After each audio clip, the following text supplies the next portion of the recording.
আমরা যারা Samsung mobile use করি, এপ্রিল মাসটা তাদের জন্য একটা খুব এক্সাইটিং মাস হতে চলেছে। তার অনেকগুলো কারণ।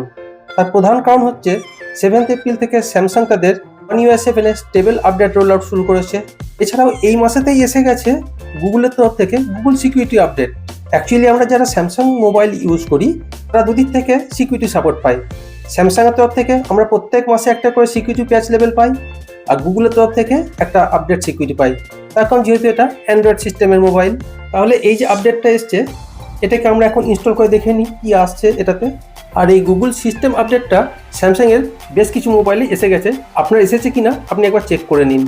আপডেট এসেছে কিনা এটা দেখার জন্য আপনি আপনার ফোনের সেটিংসে যান। এখানে গিয়ে আপনি যান সিকিউরিটি অ্যান্ড প্রাইভেসি সেটিংসে। এখানে গিয়ে আপডেটসে ক্লিক করুন। দেখুন এখানে লেখা আছে সিকিউরিটি আপডেট 1 মার্চ। এটা হচ্ছে স্যামসাং ফোনের যে সিকিউরিটি প্যাচ লেভেল সেইটা। নিচে লেখা আছে গুগল প্লে সিস্টেম আপডেট। এইখানে ক্লিক করুন। দেখুন এখানে এসে গেছে। তাহলে এটা ডাউনলোড করে দিই। এটা যখনই ডাউনলোডে দেবো তখনই ফোনটা ডাউনলোড হয়ে রিস্টার্ট নেবে। এটা ডাউনলোড স্টার্ট করে দিয়েছি। ডাউনলোড কমপ্লিট হয়ে গেছে।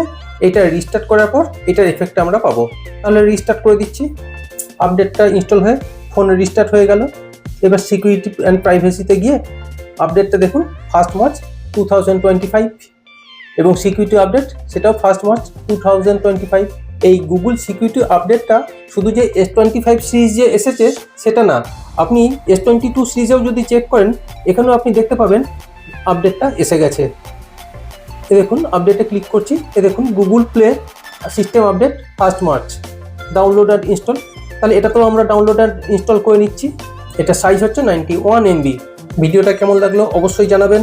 আর এইরকম আপডেটেড খবর পাওয়ার জন্য আমাদের চ্যানেলটা লাইক আর সাবস্ক্রাইব করে রাখবেন।